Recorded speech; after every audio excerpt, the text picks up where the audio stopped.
Cette annonce est considérée comme un signe que la compagnie ne s'attend pas à ce que les autorités permettent à l'avion de reprendre ses activités dans les meilleurs délais. Boeing envisage également de former un comité interne chargé d'examiner la conception de ces avions. Les livraisons des avions les plus vendus de la société ont été suspendues après le crash d'un 737 MAX le 10 mars dernier en Éthiopie et celui d'un autre appareil du même modèle en Indonésie l'année dernière.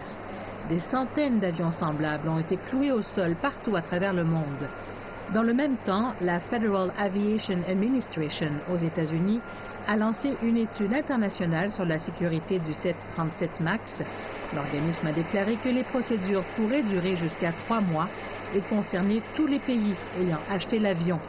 Le géant américain de l'aviation Boeing continue d'être sur la sellette.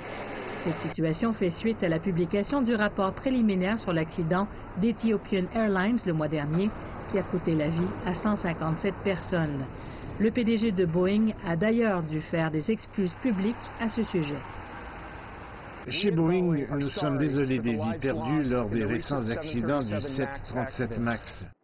L'enquête préliminaire a laissé entendre que les pilotes d'Ethiopian Airlines avaient suivi les instructions d'urgence de Boeing, mais n'avaient pas été en mesure d'empêcher l'avion de piquer du nez à plusieurs reprises. Pour Boeing, cela soulève des questions plus difficiles. Le 737 MAX est l'avion le plus vendu de la compagnie, avec près de 5000 commandes de la part de compagnies aériennes du monde entier. Mais toute la flotte est actuellement clouée au sol. Bien que Boeing reste confiant en sa capacité à résoudre les problèmes logiciels liés à l'écrasement en Éthiopie, ainsi que celui de Lion Air en Indonésie en octobre dernier, il n'est pas encore certain que les avions seront autorisés à voler à nouveau. Il y a eu 2 accidents à la suite de l'écrasement de Lion Air l'automne dernier. Ils auraient dû faire ce qu'ils font présentement. Ils doivent donc rattraper beaucoup de temps perdu et corriger les erreurs qui se sont produites.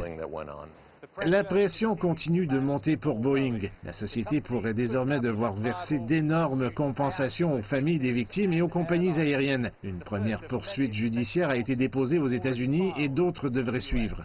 La famille de l'américaine Samia Stumo est apparue lors d'une conférence de presse jeudi. Samia fait partie des personnes tuées lors du crash d'Ethiopian Airlines. On s'attend à ce qu'il y ait de nombreuses autres poursuites. Nous avons été contactés par certaines familles des victimes partout dans le monde et nous nous attendons à entamer d'autres poursuites. L'enquête complète sur l'accident en Éthiopie pourrait durer plus d'1 an. Entre-temps, Boeing continue de se poser de plus en plus de questions. La pression revient maintenant à l'entreprise de Seattle pour trouver les réponses.